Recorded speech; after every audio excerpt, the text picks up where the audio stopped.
जी अस्सलाम वालेकुम students. Lecture number 7 start करते हैं। 8 ओके अच्छा, लेक्चर 8 स्टार्ट करते हैं।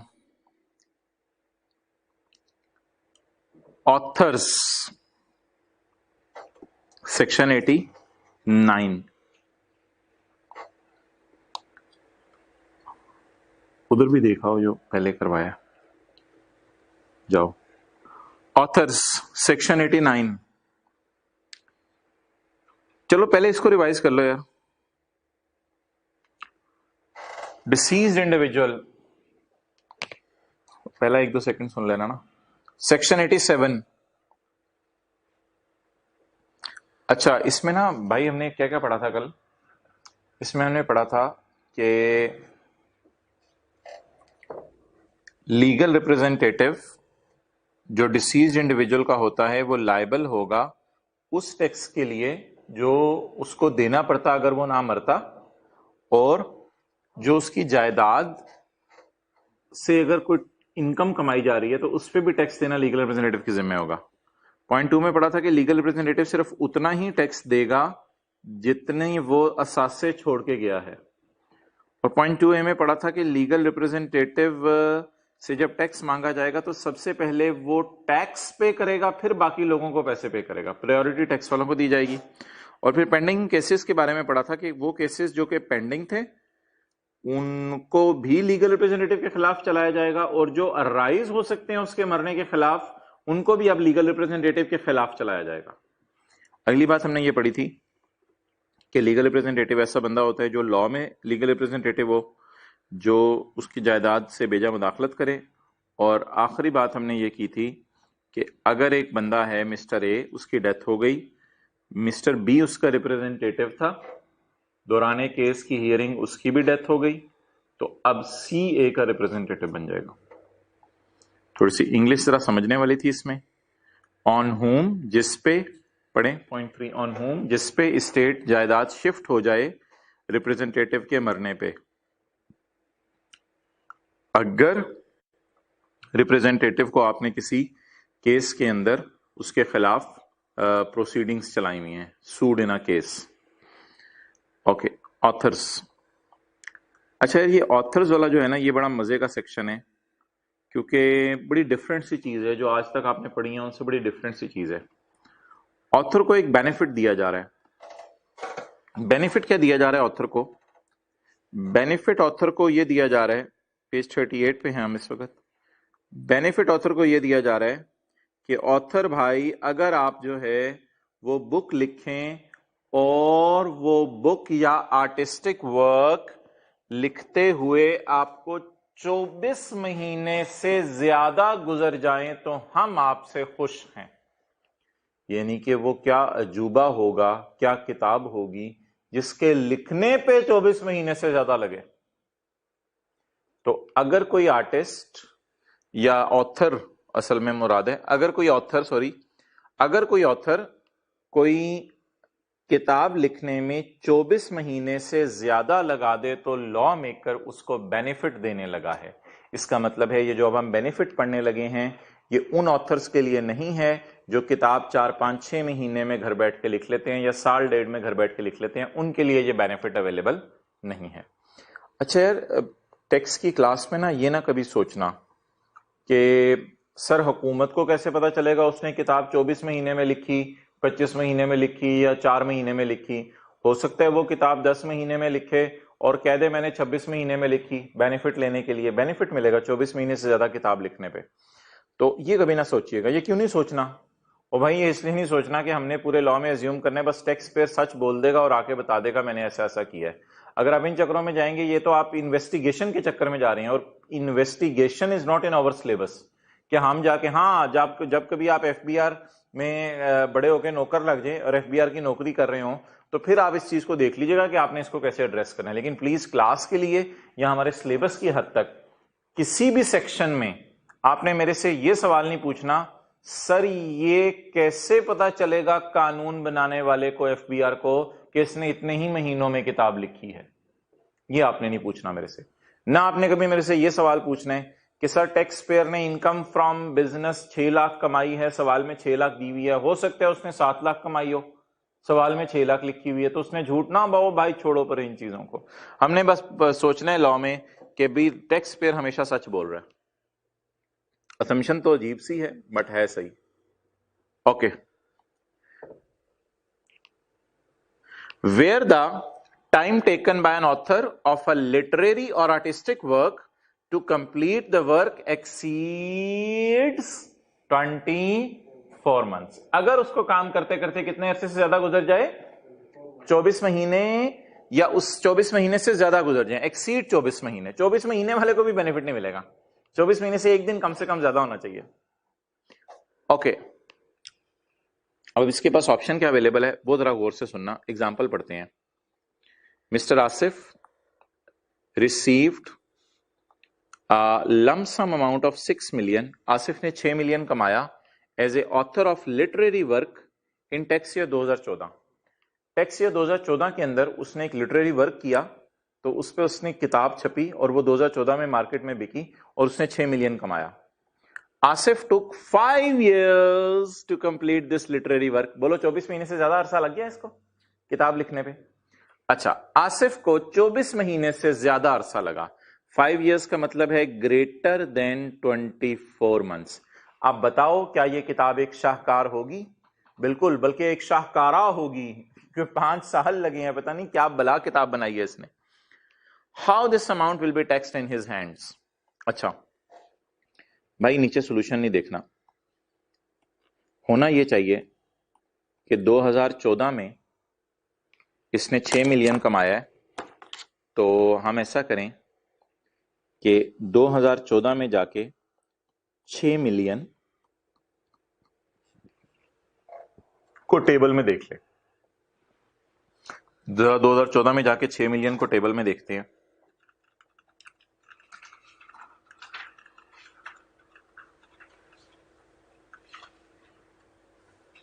पहले वाले टेबल में देख लेते हैं, सैलरी वगैरह तो कोई दी नहीं हुई। 6 मिलियन, यार 6 मिलियन सीरियल 8 में गिर रहा है, बल्कि सीरियल 7 में गिर रहा है, but does not exceed 6 million. 6 million से बढ़ जाए तो 8 है ना, तो इस पे रेट बन रहा है 30%। अब 6 मिलियन पे 30%, हाँ ये 6,20,000 भी है। मैं जरा डिस्कशन के लिए बात कर रहा हूं, डिस्कशन के लिए बात सिंपल करके भी की जाती है। 6 मिलियन पे 30% टैक्स बन रहा है। अब इस बेचारे की तो जान निकल जाएगी। कमाए हुए में से 30% हुकूमत ले जाए, कमाए हुए में से आपने जो है वो 10 रुपए कमाए, 3 रुपए हुकूमत ले जाए। आपने करोड़ रुपया कमाया, उसमें से जो है वो 30 लाख हुकूमत ले जाए, इसकी तो जान निकल जाएगी। तो लॉ मेकर ने सिर्फ ऑथर्स को बेनिफिट दिया, लॉ मेकर ने सिर्फ ऑथर्स को बेनिफिट दिया। लॉ मेकर ने क्या बेनिफिट दिया ऑथर को? लॉ मेकर ने कहा कि आप ऐसा करो, आप इस अमाउंट को 3 से डिवाइड करो। आप इस अमाउंट को क्या करो? 3 से डिवाइड करो। अब ये एक ब्लैक मार्कर से मैंने कैलकुलेशन की है, ये तो टैक्स पेयर की जान ले लेगी। अब एक रेड से मैं कैलकुलेशन करने लगा हूं, रेड से कैलकुलेशन करने लगा हूं। आप ऐसा करो, आप समझ लो आपने 6 मिलियन नहीं कमाया, ये 3 मैं अपनी तरफ से नहीं बोल रहा, ये लॉ में लिखा हुआ है, आपको मैं अभी पढ़ाऊंगा। इसको ऐसे कर लेते हैं ना यार, 2 million, 2 million, 2 million. Law maker कहता है आपने 6 मिलियन इकट्ठा नहीं कमाया, आप 6 मिलियन को डिवाइड करो 3 से। इस 3 का उस 24 महीने से कोई ताल्लुक नहीं है। 24 महीने से ज्यादा अगर आ जाए, 24 महीने से ज्यादा अगर किताब बनने पे लगे, तो 3 सालों में आपने 6 मिलियन को स्प्लिट करना है। तो मैं 6 मिलियन को 3 सालों में स्प्लिट कर रहा हूं। तो ये जो 3 सालों में स्प्लिट किया, अब ये कौन कौन से साल बनेंगे? लॉ मेकर कहता है यार तूने 6 मिलियन नहीं कमाया, तो थोड़ा थोड़ा करके टैक्स दे दे। 2 मिलियन कमाया है, फिर 2 मिलियन कमाया है, फिर 2 मिलियन कमाया, थोड़ा थोड़ा करके टैक्स दे दे। आप बताओ ये कौन से साल ऊपर मैं लिखूं? 3 साल कौन से बनाऊं मैं? 14, 15 और 16। उसे मैं कह दूं टैक्स पेयर को कि तू 14 में 2 मिलियन पे टैक्स दे दे। 14 में तूने 6 मिलियन कमाया ना, तो छोड़ यार, 14 में तू 2 मिलियन पे टैक्स दे दे, 15 में भी 2 मिलियन पे, 16 में भी 2 मिलियन पे। ये बिल्कुल अकल वाली बात है, लॉजिक वाली बात है, और आपके जहन में बिल्कुल सही क्लिक की है लेकिन बहुत माजरत के साथ लॉ मेकर ने इधर टैक्स पेयर को थोड़ा सा उल्टा चलाने की कोशिश की है। उल्टा पता है कैसे चलाया है? उसने क्या, जिगर जिगर पता है, दोस्त, यार दोस्त 14 में 2 मिलियन पे टैक्स दे दे, 13 में 2 मिलियन पे टैक्स दे दे, और 2012 में 2 मिलियन पे टैक्स दे दे। टैक्स पेयर ने कहा, law maker are you mad? क्या तुम पागल हो? होश के नाखून लो, तुम्हें क्या हो गया? सुबह सुबह कैसी बातें कर रहे हो? सर हम तो लेक्चर शाम को अपलोड होता है। अच्छा, सुबह सुबह कैसी बातें कर रहे हो? तुम्हें क्या हो गया रे? पिछले सालों का टैक्स तो जो मेरा बनता बुनता था मैं दे चुका हूं, तो पिछले सालों की टैक्स कैलकुलेशंस क्यों तुम पिछले सालों की कैलकुलेशंस के चक्कर में तुम क्यों जा रहे हो? तो लॉ मेकर ने कहा, यार कोई मसला नहीं, एक चैप्टर आने वाले दिनों में, चैप्टर 15 रिटर्न्स, उसमें हम इंशाल्लाह पढ़ेंगे पिछले सालों की कैलकुलेशन रिवाइज की जा सकती है। तो ये एक ऑप्शन अवेलेबल है हमारे पास कि पिछले सालों की कैलकुलेशन ना रिवाइज कर दें। तो हम असल में ना पिछले सालों की कैलकुलेशन रिवाइज करके हुकूमत को जमा करवाएंगे। उसमें हम हुकूमत को ना, फर्ज करो पिछले 2 सालों में इसने कुछ भी नहीं कमाया था, बात को ज्यादा कॉम्प्लिकेट ना करो कि पिछले सालों में कुछ और भी कमाया हो, वेट कर लो न्यूमेरिकल्स का। जब कॉन्सेप्ट दिया जा रहा हो तो सिर्फ उस कॉन्सेप्ट को उस हद तक रह के समझ लिया करो। फिर अगर किसी चीज से इंटीग्रेट कराने तो मैं करवाऊंगा न्यूमेरिकल्स के अंदर, फिलहाल सिर्फ कॉन्सेप्ट बिल्डिंग करो। कॉन्सेप्ट बिल्डिंग में जब आप दाएं बाएं जाएंगे तो बेसिक कॉन्सेप्ट नहीं आपका बनेगा। तो लॉ मेकर, अब फर्ज करो इसने पिछले 2 सालों में कुछ भी नहीं कमाया, बस घर बैठ के पिछले 5 साल से किताब लिख रहा है, वेला बैठा हुआ घर बैठ के 5 साल से किताब लिख रहा है। अब लॉ मेकर कहता है कि 12 में भी तुमने 2 कमाया, 13 में भी 2 कमाया। अब ऐसा करेगा नहीं, ये हुकूमत को 3 सफे जमा कराएगा। एक सफे पे लिखा होगा मैंने 2012, और ये सफे इधर ही जमा कराएगा, यहां खड़े होके हुकूमत को 3 सफे जमा कराएगा। हुकूमत कहेगा 2012 में मैंने 2 मिलियन जमा कराया, 2012 में मैंने 2 मिलियन कमाया, फिर दूसरा सफा देगा 2013 में मैंने 2 मिलियन कमाया, फिर तीसरा सफा देगा 2014 में मैंने 2 मिलियन कमाया। इस सफे का नाम मैंने बताया हुआ है return of income. Her tax payer ने पाकिस्तान में एक सफा जमा कराना है हुकूमत को, जिसमें वो बताते हैं मैंने कितना कमाया। हुकूमत इससे पूछेगी 12-13 का सफा, तो ये कहेगा नहीं मैं वो रिवाइज करके दे रहा हूं आपको। वो असल में पुराने वाला सफा को मेरा आपके पास पड़ा होगा, लेकिन मैं ये सफा रिवाइज करके दे रहा हूं आपको। तो ये रिवाइज करके सफा जमा करा देगा। अगर पुराने सालों में भी कोई इनकम इसके अलावा होगी तो मैंने क्या, उसको मैं भी डिस्कस नहीं कर रहा, वो फिर देखेंगे फिर कभी। तो बहरहाल ये असूल समझ आ गया। आप बताओ बेनिफिट किसको अवेलेबल है और क्या बेनिफिट है? जिस बंदे को रॉयल्टी वगैरह मिले किताब से इस साल 14 में, और उससे पहला सवाल हम पूछेंगे, यार तुझे बेनिफिट देना चाहते हैं, बता 24 महीने से ज्यादा लिखे लगाई किताब लिखने पे? कहता है नहीं। हमने कहा चल भाग, तुझे कोई बेनिफिट नहीं है, पूरे 6 मिलियन पे अभी टैक्स दे, वो जो 30% वाला रेट है। अगर वो कहते हैं नहीं नहीं नहीं नहीं नहीं, मैंने तो 24 महीने से ज्यादा, मैंने तो 5 साल लगाए हैं किताब लिखने पे, फिर हम कहेंगे तूने 2014 में 2 मिलियन कमाया है। ये छलांग मारेगा, 2 मिलियन कमाया है। हम कहेंगे ठहर ठहर, 2013 में भी 2 कमाया, 2012 में भी 2 मिलियन कमाया, टोटल मिला के तूने 6 ही कमाया है। टोटल मिला के तूने 6 ही कमाया। अब इसको पता है फायदा क्या होगा? फायदा सुनो, ये होगा, आप ना थोड़ा सा जरा थीम समझने की कोशिश करो उन टेबल्स की, कि उन टेबल्स में जब इनकम कम हो जाती है ना तो रेट कम हो जाता है। अब 2 मिलियन देखो, अब ये टेबल को ना 3 दफा खोल के देखेगा, हालांकि फिगर सेम ही है, लेकिन अपनी तसल्ली के लिए इस टेबल को 3 दफा खोल के देखेगा हर साल के लिए। मुझे बताओ 2 मिलियन के लिए सीरियल 4 लगेगा, और अब इसका रेट कितने परसेंट है? मजे, वो 30% रेट था, इधर 15% रेट हो गया। अब इसको बेनिफिट मिलेगा? यस, अब इसको बेनिफिट मिलेगा। कुछ बच्चे बैठे होते थे क्लास में, वो सवाल पूछते थे कि पिछले 3 सालों का वो वाला रेट यूज करेंगे जो लॉ में हो, क्योंकि ये टेबल हर साल बदलते रहते हैं। हाँ, जो जिस साल का टेबल होगा वो फिर उसी साल का यूज करेंगे, लेकिन वो पेपर में इतनी बारीकी में नहीं जाएगा। बस आपको पता होना चाहिए कि ये पिछले 3 सालों में इसको इनकम में डालेगा। तो फायदा क्या हो गया? अब 2 मिलियन पे 70,000 को फिलहाल जरा थोड़ा इग्नोर करो। 2 मिलियन पे 15% लगाएगा, फिर 2 मिलियन पे 15% लगाएगा, फिर 2 मिलियन पे, एक्चुअली तो 17,000 जमा करके ही वो पता है आपको निकलता है। तो फिलहाल for the purpose of simplification 70,000 को जरा मैं इग्नोर करूं और इधर 6,20,000 को इग्नोर करूं, तो 6 मिलियन पे 30% तो बड़ी हैवी अमाउंट है। 6 3 बार 18, तो 18 बड़ी हैवी अमाउंट है। और इधर देखो 2 लाख पे 15% लगाओगे, 2 लाख पे 15, 2 लाख पे 15, ओवरऑल 6 लाख पे ही 15 हो जाएगा ना। तो 6 लाख पे 15 कोई 9 के करीब बन रहा है, इधर 18 के करीब टैक्स बन रहा है, इधर 9 के करीब टैक्स बन रहा है। तो 18-9 के चक्कर में छोड़ो, रेट कम हुआ हुआ नजर आ रहा है ना, वो लॉजिक है असल।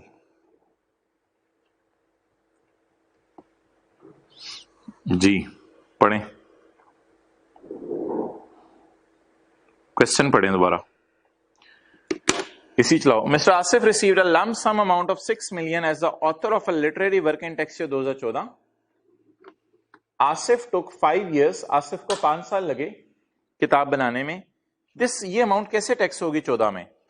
ही कैन ऑप्ट, ऑप्ट का मतलब है उसे, उसके पास ये ऑप्शन अवेलेबल है। और अगर वो बेचारा लॉ नहीं जानता तो फिर बेचारा मासूमी में 6 million पे टैक्स जमा कराएगा। He can opt ₹2 million each to be taxed in 14, 13 and 12। पिछले 2 सालों में या अगले 2 सालों में? अकल कह रही थी अगले 2 सालों में, लॉ कह रहे पिछले 2 सालों में। प्रैक्टिकली होता क्या, चैप्टर 15 में हम पढ़ेंगे पिछले सालों की कैलकुलेशन रिवाइज करके जमा कराएगा। पढ़ो। Where the time taken by an author of a literary or artistic work to complete the work exceed 24 months, the author may choose any lump sum amount received in a tax year as royalties, royalty के तौर पे, for the work as having been received in that year।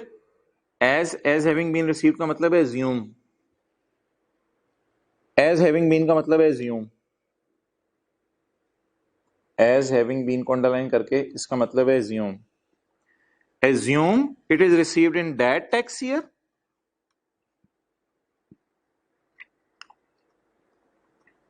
as having been का मतलब assume it is received in that tax year and the preceding 2 tax years in equal proportions, in equal proportions, यानी कि 6 को 3 से divide करना है। अब ना जो मैं हाईलाइट कर रहा हूं रेड से, सिर्फ वो पढ़ना है। Where time taken by author of literary work to complete the work exceed 24 months, the author may elect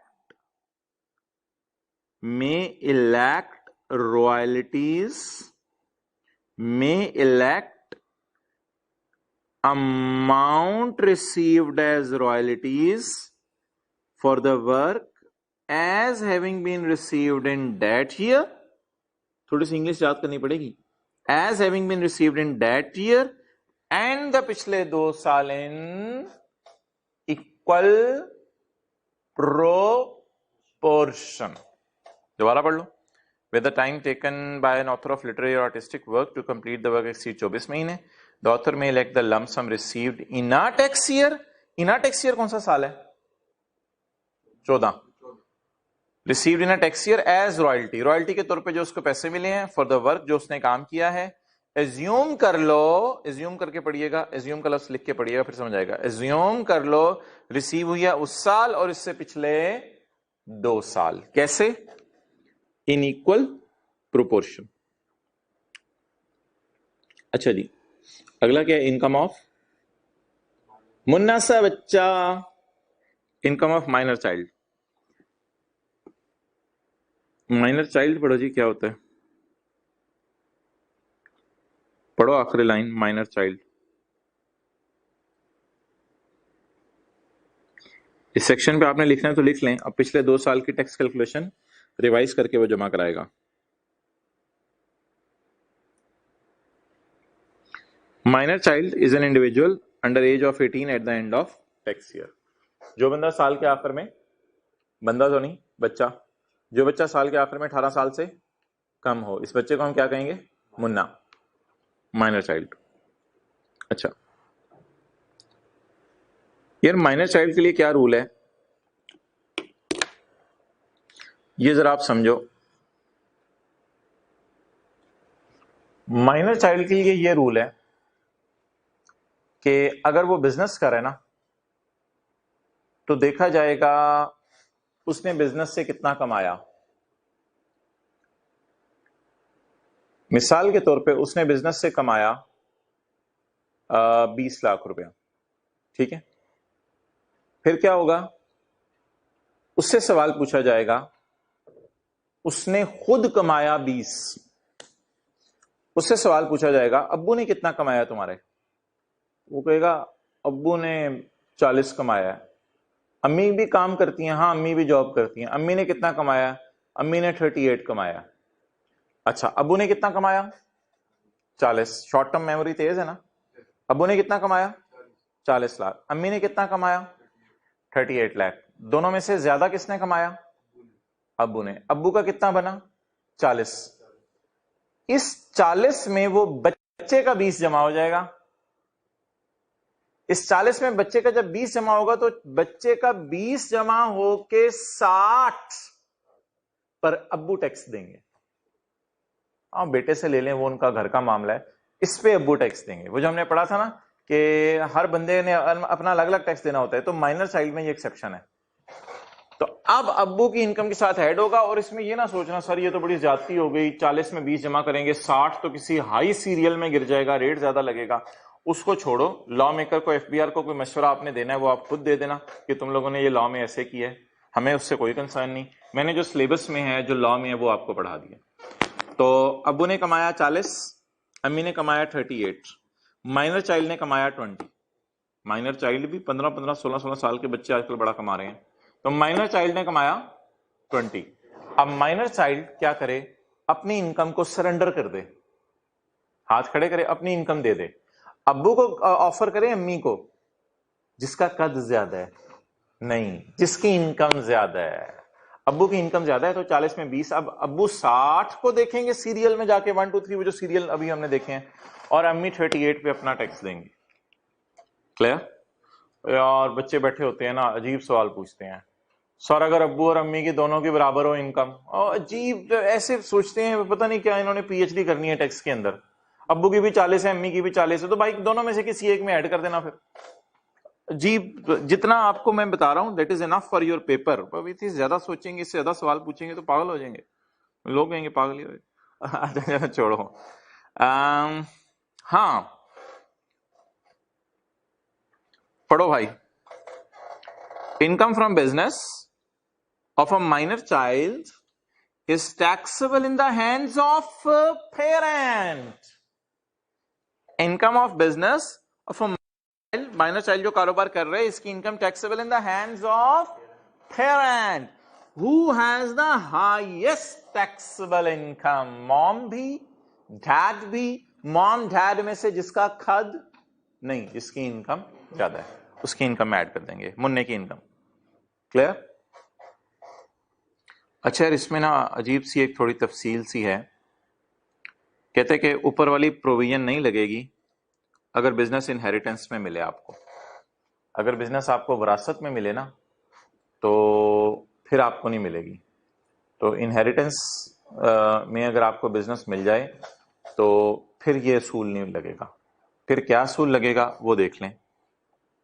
दादा की डेथ हुई, उनकी वजह से कुछ आपको मिल गया, किसी भी वजह से आपको मिल गया, कोई विरासत में अगर कहीं से आपको बिजनेस मिला है ना, तो फिर ये रूल नहीं लगेगा। अच्छा, मैंने घर से ना एक एग्जांपल बना के लाया हूं, तो ये आपको थोड़ी सी जहमत तो होगी। स्क्रीन पॉज करके ही मैं आपको नोट करने का टाइम दूंगा, क्योंकि मैं आगे जरा पढ़ना चाह रहा हूं। तो सवाल में पहले पढ़ता हूं। नहीं, ये अभी सॉल्यूशन छुपा हुआ है, खैर है, क्वेश्चन में आते हैं। मैंने एक सवाल बनाया है। मिस्टर तैमूर एक बच्चा है जिसकी उम्र कितने साल है, 13 साल। मिस्टर तैमूर एक बच्चा है जिसकी उम्र है 13 साल। इसकी इनकम फ्रॉम बिजनेस कितनी है, 10 लाख। रिक्वायरमेंट है टैक्सेबल इनकम निकालो ऑफ तैमूर की, एज्यूमिंग कि बिजनेस उसे विरासत में मिला है और बिजनेस उसे विरासत में नहीं मिला। विरासत में नहीं मिला का क्या मतलब है? विरासत में नहीं मिला का मतलब है खुद उसने बिजनेस शुरू कर दिया, किसी से विरासत में नहीं मिला। अब ना मैं पहले दूसरा वाला सिनेरियो आपको कराता हूं। Business is not acquired in inheritance. उसने 10 लाख कमाया है, फर्ज करो उसको बिजनेस विरासत में नहीं मिला। ऐसी सूरत में क्या होगा? अगर उसको बिजनेस विरासत में नहीं मिला तो इसका जवाब बनेगा ये, इसका जवाब बनेगा ये।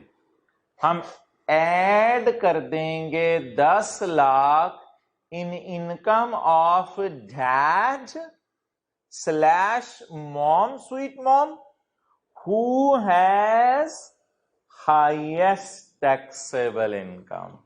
मॉम या डैड, वालिद या वालिदा में से जिसकी ज्यादा इनकम होगी उसकी इनकम में ऐड कर देंगे। अगर बिजनेस बोलो बोलो बोलो बोलो इनहेरिटेंस में नहीं मिला, इनहेरिटेंस में नहीं मिला का मतलब है उसने खुद ही शुरू किया, एक दो मोबाइल बेचे, अच्छे बिक गए, फिर मोटरसाइकिल के पैसे इकट्ठे हो गए, फिर मोटरसाइकिल बेचने लग गया। अब तो मोबाइल भी मोटरसाइकिल से सुने महंगे आते हैं। Okay, point A. लेकिन भाई एक इंटरेस्टिंग बात सुनो, पॉइंट ए, ये मैं ग्रीन से पकड़ता हूं। लेकिन अगर बिजनेस उसको मिल जाए इनहेरिटेंस में, ऐसी सूरत में तैमूर को मॉम डैड से पूछने की जरूरत नहीं आपकी इनकम कितनी है। ये तैमूर अपनी टैक्स रिटर्न जमा कराएगा, चाहे माइनर है, उसे नहीं रिटर्न जमा करानी आती टैक्स कैलकुलेशन हुकूमत को, तो लॉयर को हायर करे। लाखों को मारे तो लॉयर को नहीं हायर कर सकता। आजकल लोग 10-12 हजार में टैक्स कैलकुलेट करके दे देते हैं आपको। तो तैमूर फिर खुद 10 लाख जमा कराएगा, फिर ये तैमूर की इनकम होगी, अब्बू या अम्मी की इनकम में ऐड नहीं की जाएगी। फिर ये तैमूर की अपनी टैक्सेबल इनकम है, तैमूर की अपनी टैक्सेबल इनकम है ये 10 लाख। फिर अब्बू अम्मी नहीं, ठीक है। फिर अब्बू अम्मी 38 या 40 कमा भी रहे हैं तो तैमूर अपने 10 पे खुद टैक्स दे के आएगा, चाहे माइनर है। चलें जी, नोट कर लें जितना आप कर सकते हैं, बाकी फिर पॉज करके कर लीजिएगा।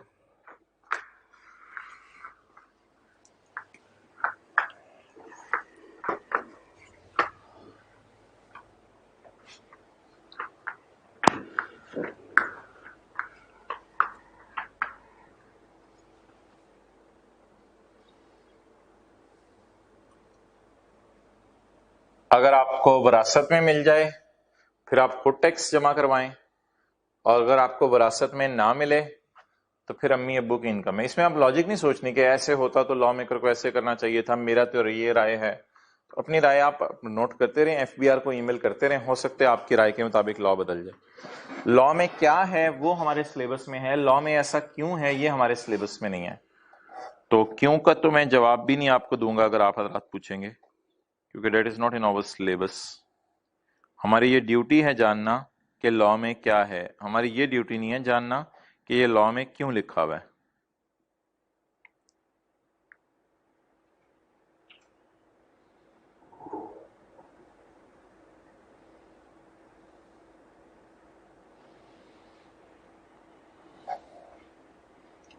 चलें जी,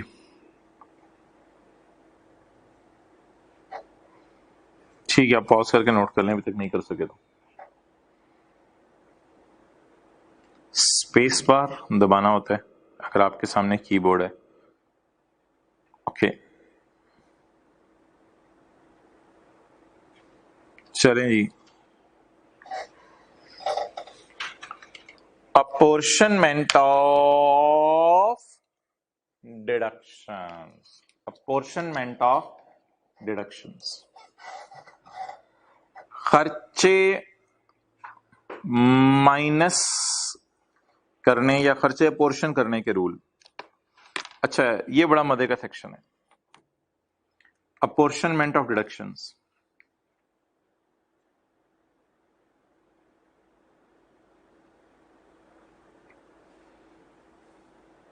सेक्शन 66 है, वो हम बाद में देखेंगे, वो इनकम प्रॉपर्टी के चैप्टर में आएगा। सेक्शन 67 शुरू करते हैं जी।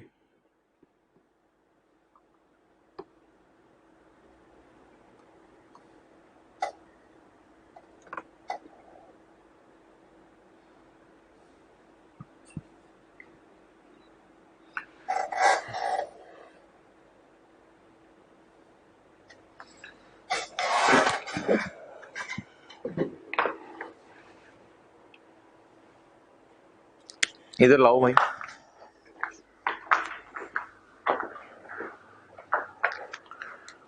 मेरे भाई, कभी ऐसा जिंदगी में मौका आया कि खर्चे पोर्शन करने पड़े हो, तकसीम करना पड़ा हो खर्चा?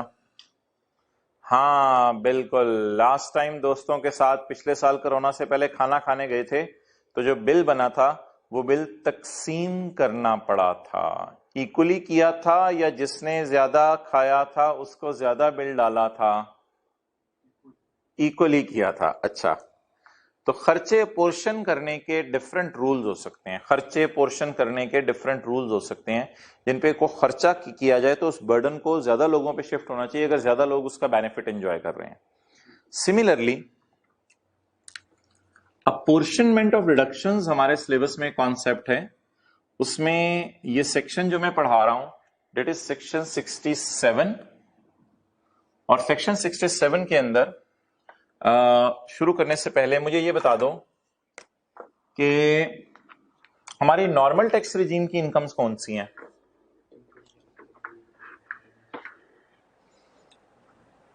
बताओ जरा, जरा नहीं पूरा ही बता दो। हमारी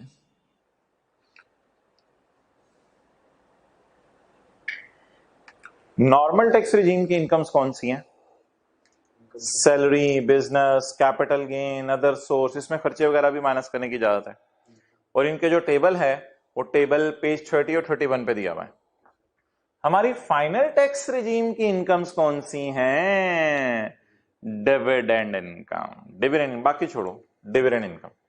तो हमारी फाइनल टैक्स रिजीम की इनकम्स हैं डिविडेंड इनकम। इस पे टैक्स रेट कितना है? 15%। क्लियर? तो इसलिए इन पे टैक्स रेट 15% है और इनके ऊपर वो जो टेबल दिए हुए हैं 1 और 2 उनके वाला टैक्स रेट है। क्लियर? ओके।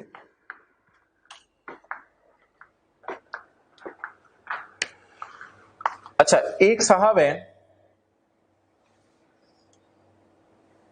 वो अपने घर के ग्राउंड फ्लोर पे इनकम फ्रॉम बिजनेस कमा रहे हैं और अपने घर के फर्स्ट फ्लोर पे इनकम फ्रॉम अदर सोर्स कमा रहे हैं।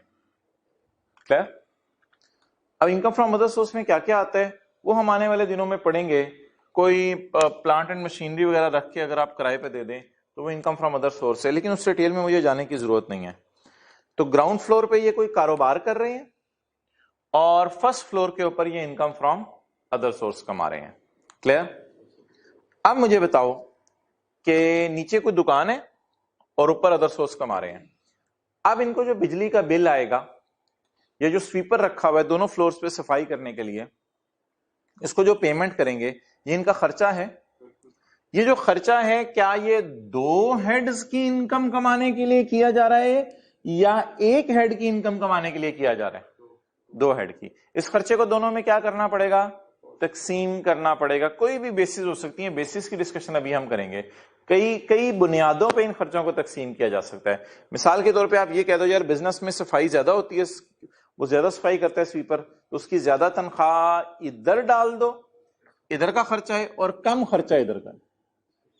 ओके, ये अभी मैं जो सेक्शन पढ़ाने लगा हूं इसका पॉइंट बनेगा ए। अच्छा, अगला कॉन्सेप्ट है ए बी। वो क्या है? यार फर्ज करो आप ग्राउंड फ्लोर पे घर के इनकम फ्रॉम बिजनेस कमा रहे हो और फर्स्ट फ्लोर पे आप कमा रहे हो डिविडेंड इनकम। फर्स्ट फ्लोर पे क्या कमा रहे हो? Dividend income. आपको पता है ये दोनों नॉर्मल टैक्स रिजीम की इनकम्स थी। ये नॉर्मल टैक्स रिजीम की इनकम्स थी, लेकिन अब आपने थोड़ा सा पंगा लिया है। अब आप नॉर्मल टैक्स रिजीम की इनकम्स भी कमा रहे हो और फाइनल टैक्स रिजीम की इनकम्स भी कमा रहे हो। सर आप क्या बता रहे हैं कि डिविडेंड इनकम कमा रहा है फर्स्ट फ्लोर पे? सर डिविडेंड इनकम कमाने के लिए फ्लोर नहीं चाहिए होता। डिविडेंड इनकम के लिए तो इसने शेयर खरीदने हैं और शेयर खरीद के बेशक अपने कहीं भी दराज में रख दे, बैंक में लॉकर में रखवा दे और उसको प्रॉफिट आता रहेगा। तो सर आप क्या बात कर रहे हैं कि पूरा का पूरा फर्स्ट फ्लोर इसने जो है वो डिविडेंड इनकम कमाने के लिए रखा हुआ है? डिविडेंड इनकम कमाने के लिए सर कुछ नहीं करना पड़ता। हाँ आपकी बात बिल्कुल ठीक है, बट भाई हमारी कुछ मजबूरियां भी हैं। असल में फाइनल टैक्स रिजीम जो इनकम्स है ना, मैंने तो आपको 1-2 मिसालें दी हैं, लॉ में 15-20 मिसालें हैं। वो जो लॉ में 15-20 मिसालें हैं वो लकीली हमारे सिलेबस में नहीं है, वो सीए फाइनल में सिलेबस में है। तो फाइनल टैक्स रिजीम में ना बहुत सारी चीजें आती हैं। एक आपको मैं और मिसाल दे दूं, बहुत मजबूरी की हालत में दे रहा हूं, आपके सिलेबस की नहीं है। बिजनेस में आप जो चीजें पाकिस्तान में बेच रहे हैं ना, वो आप सीए फाइनल में पढ़ेंगे, वो यहां आती हैं। और अगर आप एक्सपोर्ट सेल कर रहे हैं, यानी बिजनेस की चीजें बाहर के मुल्कों में बेच रहे हैं, तो वहां हुकूमत ने ना आपके लिए 15% नहीं 1% टैक्स रखा हुआ है।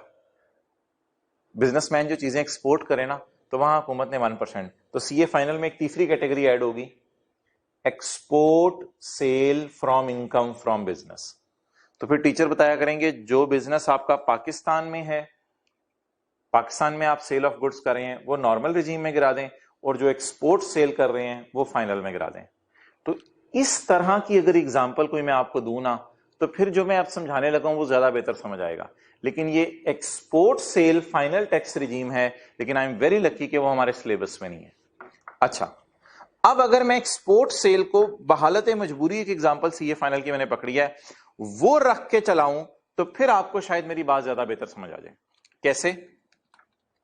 ग्राउंड फ्लोर के ऊपर आप क्या काम करते हैं? ग्राउंड फ्लोर के ऊपर आप जो है वो कोई बर्तन वगैरह बनाते हैं और बर्तन वगैरह बना के बेचते हैं। तो ये आप बिजनेस कर रहे हैं, मैन्युफैक्चरिंग कर रहे हैं, बिजनेस कर रहे हैं।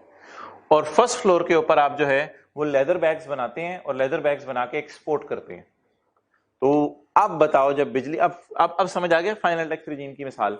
लेकिन मुझे मजबूरन व्हाइट बोर्ड पे यही मिसाल मैं लिखूंगा क्योंकि ये हमारे सिलेबस में है। लेकिन मैं एग्री कर रहा हूं इस बात के लिए कि ऑब्वियसली पूरा फ्लोर नहीं लेना पड़ता आपको डिविडेंड इनकम कमाने के लिए, लेकिन खैर है, कोई नहीं, कॉन्सेप्ट ले रहे हैं हम। एक बंदा अगर एक वक्त में नॉर्मल रिजीम की इनकम भी कमा रहा हो और फाइनल रिजीम की इनकम भी कमा रहा हो, और इसको बिजली का बिल आ जाए, तो वो जो पाकिस्तान में आप सेल कर रहे हैं और जो बाहर के मुल्क में सेल कर रहे हैं, उन दोनों में ये बिजली इस्तेमाल हुई है, तो किसी ना किसी मुनासिब बेस पे उस बिजली के बिल को दोनों में क्या करना पड़ेगा? तकसीम करना पड़ेगा। साल के तौर पे 6 लाख रुपए बिल आया, 4 लाख का बिल आप इधर डाल दें, 2 लाख का बिल आप इधर डाल दें, किसी ना किसी मुनासिब बेस पे। और ये पोर्शनमेंट बड़ी कॉमन है।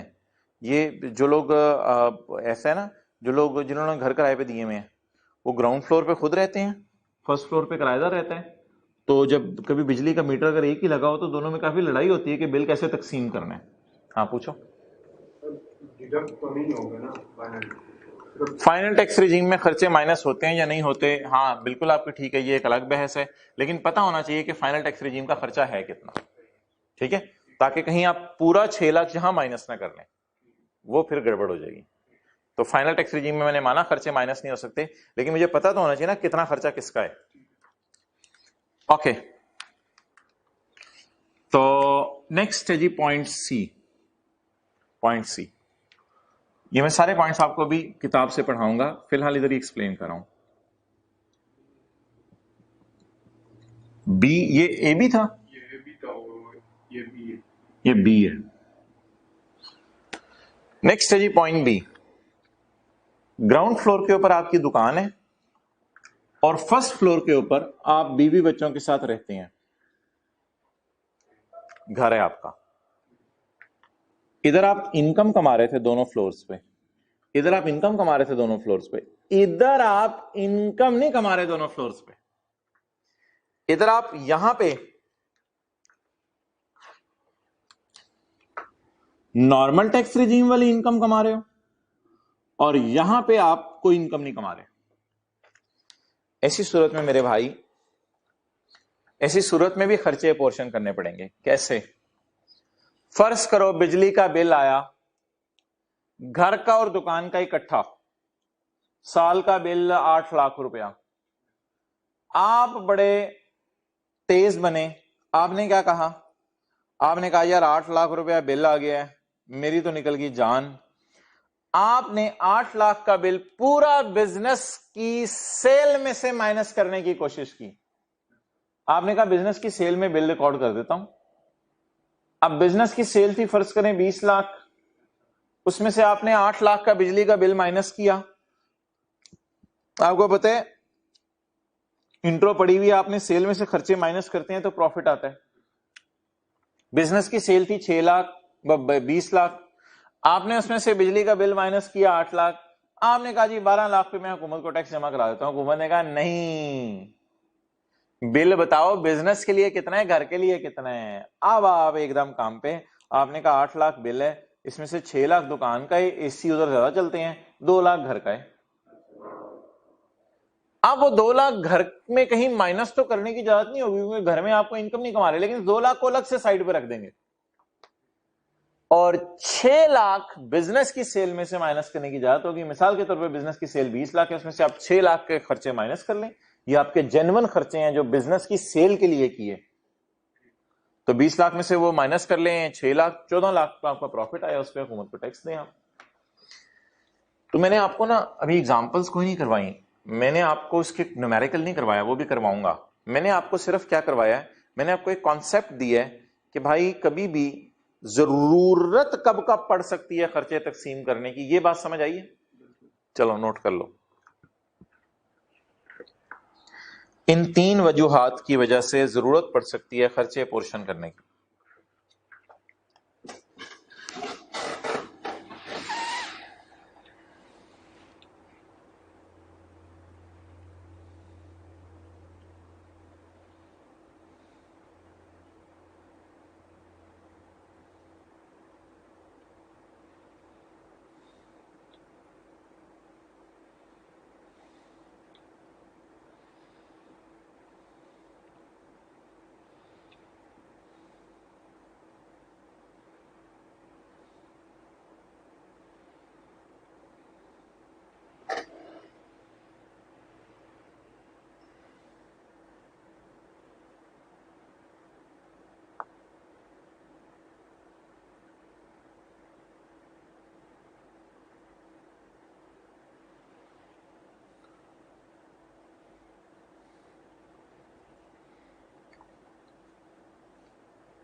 चलो भाई,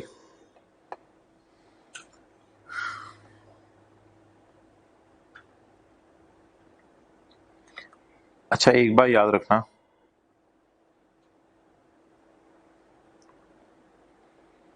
कि आ जाओ इधर, एक बार याद रखना, इनको हेड्स ऑफ इनकम कहते हैं, salary, business capital and other source, और इनको नॉर्मल टैक्स रिजीम की इनकम्स भी कहते हैं। ये किसी हेड में नहीं गिरता, ये बताया, इसलिए इसको हेड ऑफ इनकम नहीं कहते, ये बात याद रखना।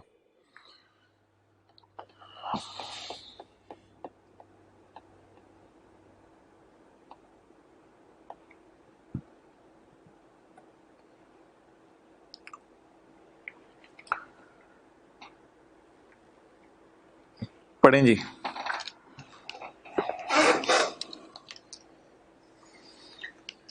वेयर एक्सपेंडिचर और डिडक्शन, एक्सपेंडिचर जरा हमारी जुबान में उसने लफ्ज यूज कर लिया, डिडक्शन असल में लॉ का लफ्ज है। वेयर एक्सपेंडिचर और डिडक्शन एंड अलाउंस, यार ये अलाउंस अभी आपको समझ नहीं आएगा, इससे इससे मुराद लिख लो initial allowance in chapter of business, लेकिन नहीं समझ आ सकता अभी, तो बस इस लफ्ज को याद कर लो। इससे मुराद वो डिडक्टिव अलाउंस नहीं है, ज़कात।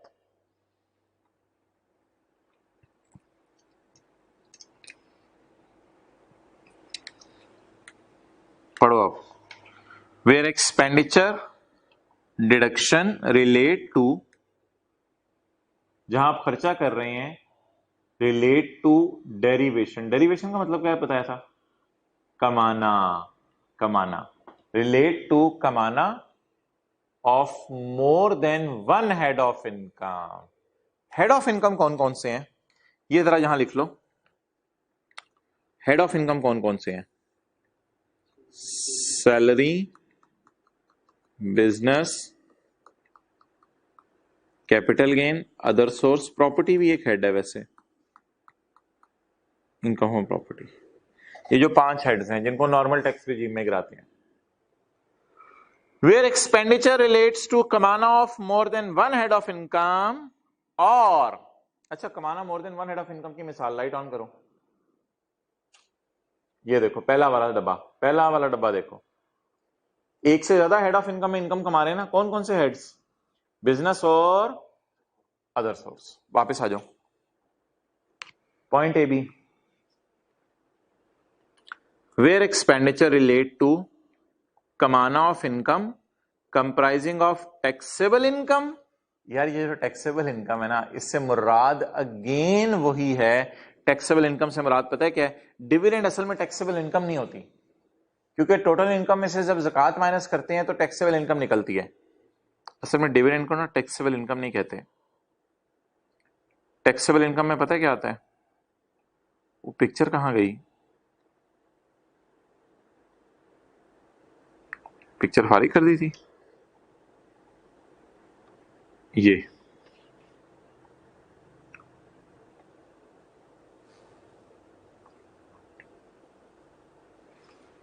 एक और बात सुन लो, salary, business, capital gain, other source, इन्हीं के टोटल को टोटल इनकम आता है, इनमें से ज़कात माइनस करके टैक्सेबल इनकम कहा जाता है। डिविडेंड इनकम जो आगे आ रही थी 3 लाख उस दिन, इसको टैक्सेबल इनकम नहीं कहना, वरना ये यहां आ जाएगी, इस पे टेबल 1 वाले रेट लग जाएंगे, वो एक्सेप्टेबल नहीं है। तो टैक्सेबल इनकम भी लफ्ज आ जाए जब मुराद, तो टैक्सेबल इनकम से मुराद होगा नॉर्मल टैक्स रिजीम वाली चीजें, यानी टैक्सेबल इनकम से मुराद होगा ये वाली चीजें, नॉर्मल रिजीम वाली।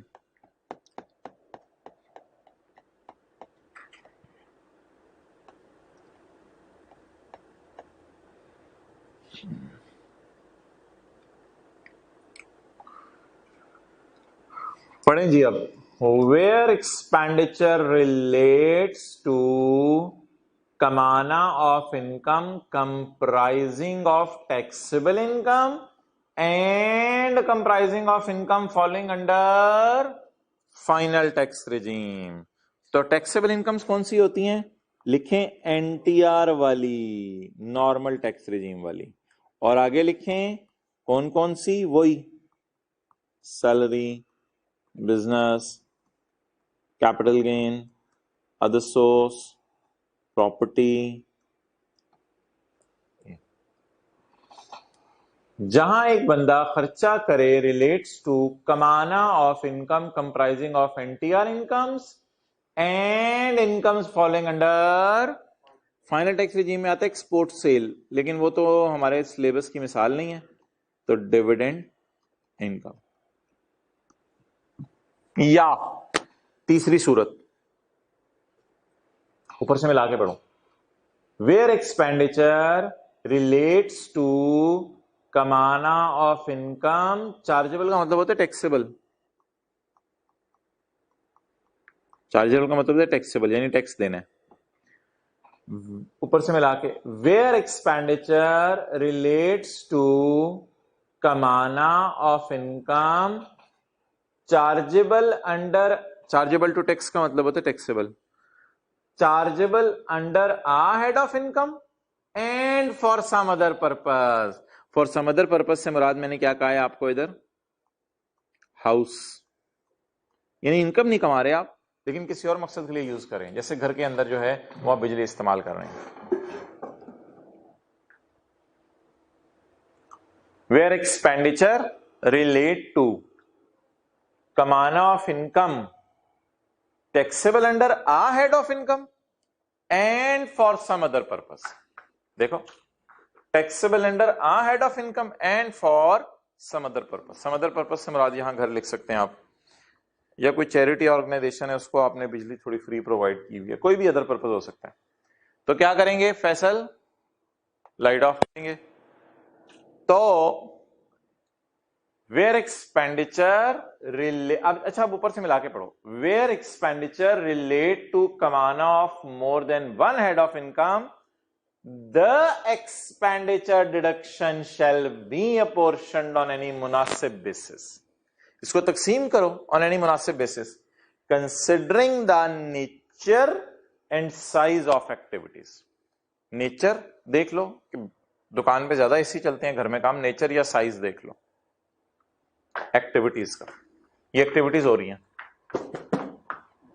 अच्छा, अब इधर देखना है, वेयर खर्चा बिजली का बिल रिलेट टू कमाना of more than one head of income the खर्चा shall be apportioned on any reasonable basis. Where expenditure relate to derivation of income under a head of income, या where expenditure relate to earning of taxable income and income falling under final tax regime, the kharcha shall be apportioned on any reasonable basis. Where expenditure relates to derivation of income under a head of income and for some other purpose, the expenditure shall be apportioned on any reasonable basis. तो मेरे भाई ये वाली line जो पहली है ये भी एक ब्रेड है, डबल रोटी ब्रेड। ये जो आखिरी वाली दो लाइनें हैं ये भी ब्रेड है। कभी हम इसमें कबाब डाल के चेक कर रहे हैं, कभी हम इसके अंदर जो है जैम डाल के चेक कर रहे हैं, ये पॉइंट बी है, ए भी है, और कभी हम इसके अंदर टिक्का बोटी डाल के चेक कर रहे हैं। ठीक है, तो डिफरेंट चीजें हम डाल के चेक करें, लेकिन ये वाली लाइन आपको पता है और ये वाली लाइन तीनों के साथ मिल रही है। तो ये कुछ सिचुएशंस हैं जहां पे खर्चे पोर्शन करने पड़ते हैं। सेक्शन 67 जब पेपर में आता है ना तो वो सवाल पूछते हैं वो सिचुएशंस बताएं जब खर्चे पोर्शन करने पड़ते हैं। तो यहां लिखो 3 situations in which we portion expenditure. Paper में सवाल इस तरह आता है 3 situations in which we apportion expenditure.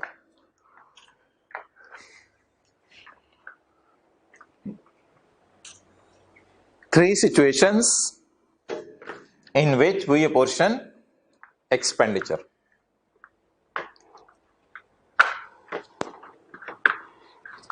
अच्छा भाई, let's do a live example. इसकी एक लाइव एग्जांपल करते हैं।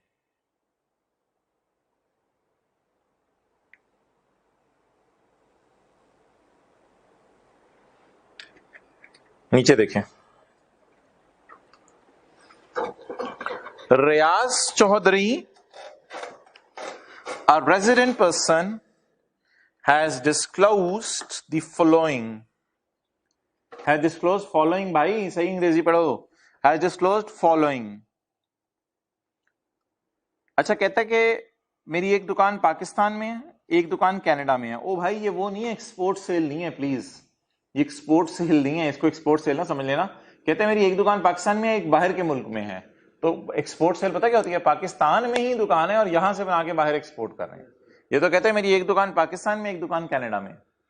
तो ये रेजिडेंट है, सरासिब वाली मिसाल। तो इनका चाहे उधर भी पेट्रोल पंप है जर्मनी में या बाहर के मुल्क में। तो कहता है मेरी पाकिस्तान में भी दुकान है, बाहर के मुल्क में भी दुकान है। अच्छा, ये पाकिस्तान में जो दुकान है उसमें कितने की चीजें बेची हैं इसने? 3 लाख की।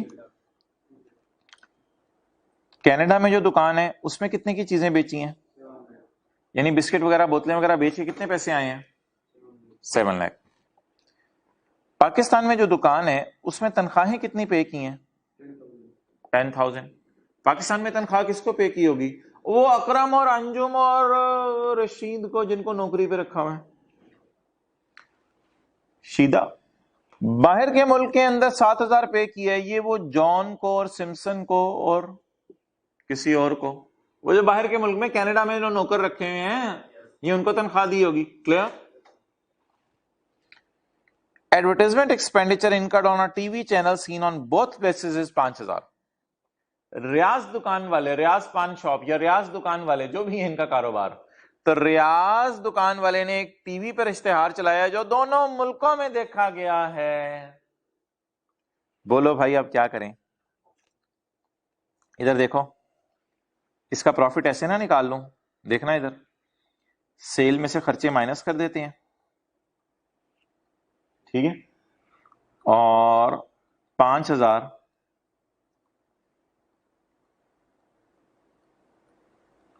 दोनों जगह माइनस कर देते हैं ताकि इसका प्रॉफिट आ जाए। क्यों यार माइनस करने तो दोनों जगह, सेल में से इधर 15,000 माइनस कर दो, इधर सेल में से 7 लाख में से 12,000 माइनस कर दो। ओ अच्छा अच्छा अच्छा, भाई कह रहे हैं फिर तो 10,000 हो जाएगी टीवी एडवर्टाइजमेंट। तो टीवी एडवर्टाइजमेंट अभी है कितनी? 5,000। सोल्यूशन ना देखो, सोल्यूशन मैं इधर ही करवा देता हूं, आपको नीचे जाके समझ आ जाएगा। मुझे बताओ क्या करूं यार, इस सवाल को मैं सोल्यूशन में कैसे बदलूं? एक वर्किंग सी कर लें, वर्किंग सी। यार इसको मैं जरा 5,000 रुपये जबानी याद हो गया, तो मैं ये जरा लाइन यहां से थोड़ी सी मिटा के यहीं सोल्यूशन कर दूं अगर आपकी इजाजत है। ये लाइन जरा मैं मिटा देता हूं, मेरे लिए जरा जगह बच जाए ना। मैं क्वेश्चन को इस सोल्यूशन में बदल देता हूं। अच्छा, आप बताओ कितना खर्चा आया था एडवर्टाइजमेंट पे? 5,000। तो सेल्स में से सैलरीज माइनस होनी चाहिए, और क्या माइनस होनी चाहिए? एडवर्टाइजमेंट। टोटल कितनी है? 5,000। 5,000। ओ, वो भी आ गया।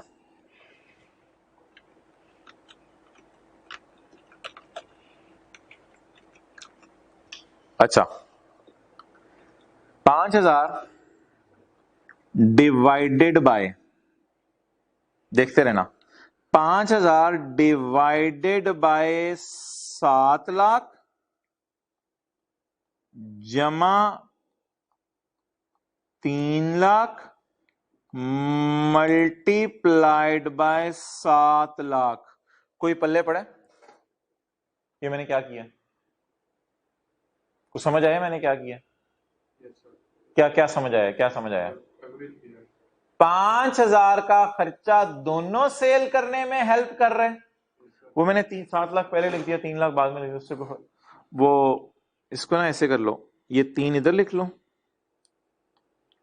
और इसे 7 कर देते हैं, इसे 3 कर देते हैं। ठीक है, बोलो। 5,000 का खर्चा हुआ है, इसने 3 लाख वाली सेल भी करके दी है, 7 लाख वाली सेल भी करके दी है। तो 5,000 वाले खर्चे ने 10 लाख की सेल करके दी। तो 3 लाख की सेल करने के लिए कितनी एडवर्टाइजमेंट हुई? अब मुझे एडवर्टाइजमेंट की अमाउंट बता दो। 1500। 1500। नेक्स्ट, आगे एक और दफा मैं एडवर्टाइजमेंट माइनस करूंगा, लेकिन आप कैलकुलेशन करवाओ मुझे। ये जरा देखना, मैं ये जरा खूबसूरत खूबसूरत करके करता हूं। एडवर्टाइजमेंट हुई कितनी? 5,000। पाकिस्तान की सेल 3 लाख। कनाडा की सेल 7 लाख। अभी मैंने पाकिस्तान की सेल पकड़ के एडवर्टाइजमेंट निकाली थी, अब मैं किसकी सेल पकड़ के एडवर्टाइजमेंट निकालूं? कनाडा की। ब्रैकेट क्लोज करने की जरूरत नहीं, इधर इधर ब्रैकेट क्लोज करने की जरूरत नहीं है।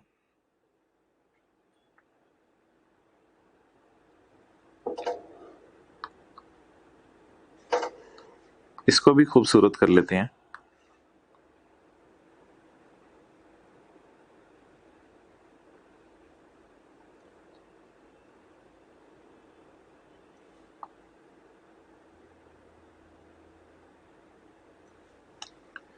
जी,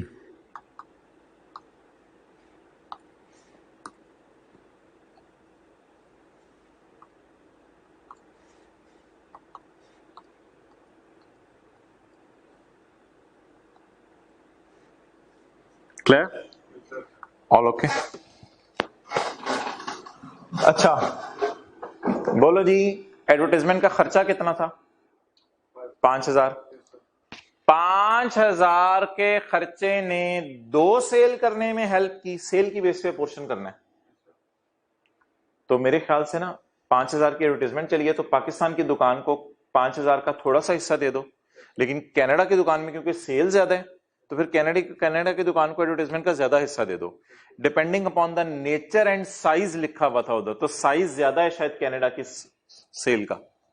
तो 5,000 का खर्चा लिखो, 5,000 का खर्चा लिखो, 3 लाख और 7 लाख को बेस बनाओ डिनोमिनेटर में, और न्यूमिरेटर में फिर अगर पाकिस्तान को पोर्शन करना है तो 3 लाख से मल्टीप्लाई कर दो, अगर कनाडा को पोर्शन करना है तो 7 लाख से मल्टीप्लाई कर दो। ये 1,500 आ गया। इसका जवाब क्या आ रहा है? 3,500। 3,500। क्लियर? मेरा न्यूमेरिकल सॉल्व हो गया, मुझे सोल्यूशन पे जाने की जरूरत नहीं पड़ी। मैंने टाइम सेव करने के लिए क्वेश्चन को ही सोल्यूशन में बदल दिया। बोलो जी 3 लाख, ये यार ये सोल्यूशन ये घर में जरूर करना है, सवाल लिख के सॉल्व करना है। 3 लाख माइनस बोलो 11,500, ये कहाँ की इनकम है और कनाडा की?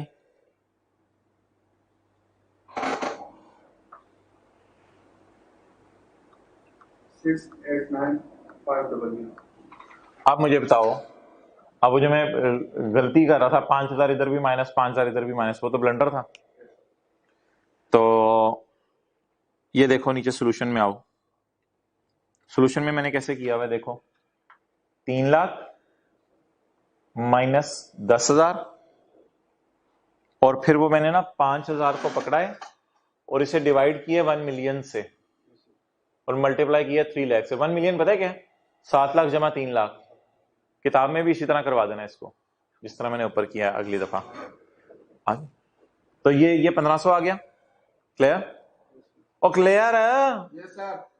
ओके आगे चलो, फिर ये दोबारा 5,000 को पकड़ा है, डिवाइड किया 1 मिलियन से, मल्टीप्लाई किए 7 लाख से, तो ये 3500 आ गया।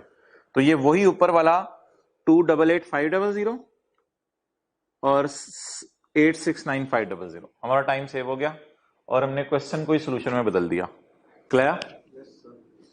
और यार अब इन दोनों को टोटल करना है, पाकिस्तान और फॉरेन सोर्स इनकम दोनों पे टैक्स देगा या सिर्फ पाकिस्तान सोर्स पे टैक्स देगा? क्यों दोनों पे क्यों देगा? हाँ रेजिडेंट है, जवाब वो हो जो डंके की चोट पे हो। 978,000 इज हिज टैक्सेबल इनकम। बोलो इज हिज टैक्सेबल इनकम। ज़कात ज़कूत तो इसने दी कोई नहीं, या दी होगी तो खामोशी से दी होगी, हमें कोई नहीं बताई। तो ये इसकी टोटल इनकम भी आ गई, टैक्सेबल इनकम भी यही है। एंजॉय किए? देखो यार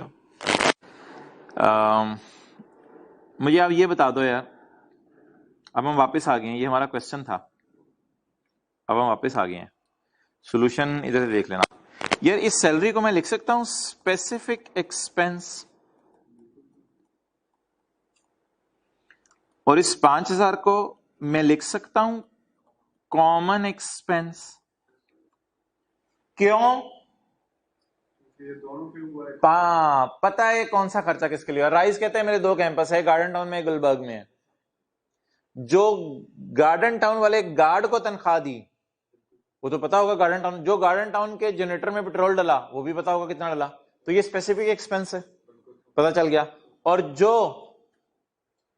गुलबर्ग वाले गार्ड को तनख्वाह दी वो अलग से पता होगी। लेकिन आई कैप के बाहर इश्तेहार बांटे और वो इश्तेहार बांट के कस्टमर आए, स्टूडेंट्स आए, तो वो इश्तेहार बांट के कितना किस कैंपस को फायदा हुआ वाज़ेह तौर पे बताया जा सकता है। उधर फिर खर्चों को क्या करना पड़ेगा? अपोर्शन करना पड़ेगा on any reasonable basis depending upon the nature and the size of the activity. Clear?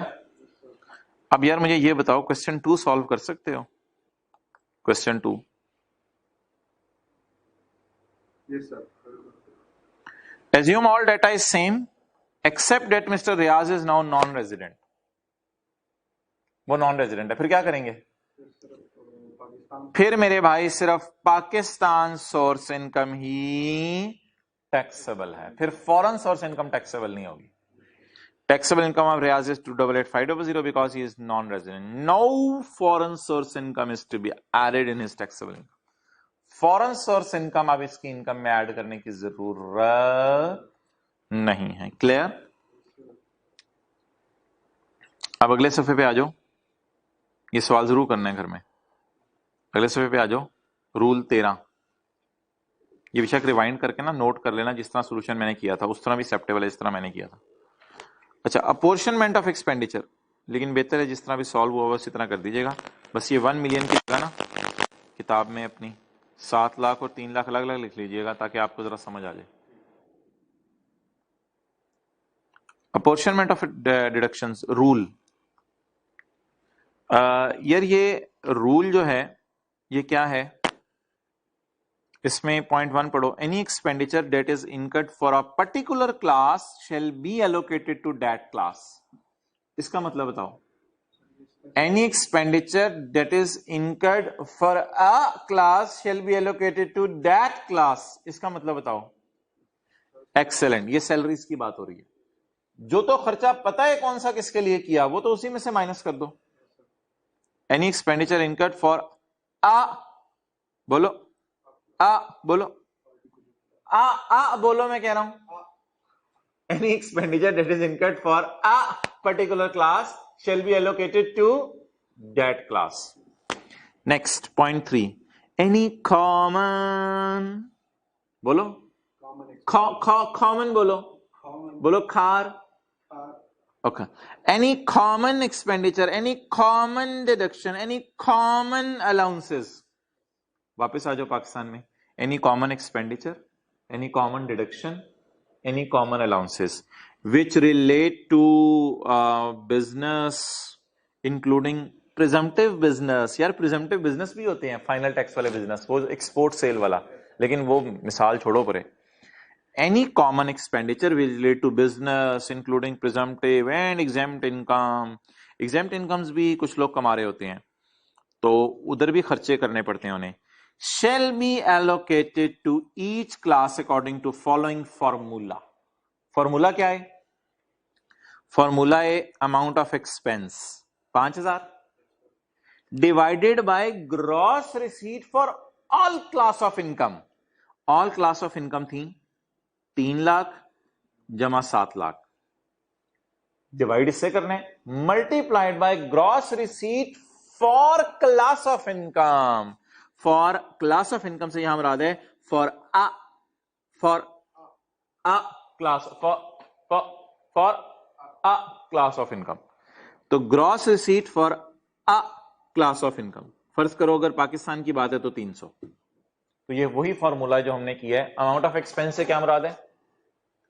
5000। Amount of expense से यहां मुराद है कॉमन एक्सपेंस। ग्रॉस रिसीट का मतलब होता है ग्रॉस, अभी खर्चे माइनस नहीं हुए। ग्रॉस रिसीट का मतलब होता है sale, sale for all class of income multiplied by gross receipt. इधर लिखा हुआ है ऑल और इधर लिखा है, लिखा नहीं हुआ, मैंने लिखवाया a, gross receipt for a class of income. Okay, ये फॉर्मूला था जो ऊपर हमने लगाया था। ग्रॉस रिसीट क्या होती हैं? आर रिसीट्स या sales without deduction of expenses. मतलब लिख लो सेल, ग्रॉस रिसीट का मतलब होता है सेल, सेल की बेस पे हमने पोर्शन करना है। बस ठीक है, आखिरी बात पढ़ो फिर खत्म करो। कॉमन एक्सपेंडिचर क्या होता है? कॉमन एक्सपेंडिचर मिसाल क्या थी हमारे सवाल में? मिसाल क्या थी? एडवर्टाइजमेंट। हमारे सवाल में मिसाल थी advertisement. Common expenditure, common deduction, common allowances means any expenditure that is not clearly allocable to any class of income। अबे तूने कितनी बोटियां खाई? हड्डियां गिन लो, बोनलेस भी थी, अब क्या करोगे फिर? तो कॉमन, बस ज्यादा ना हाथ।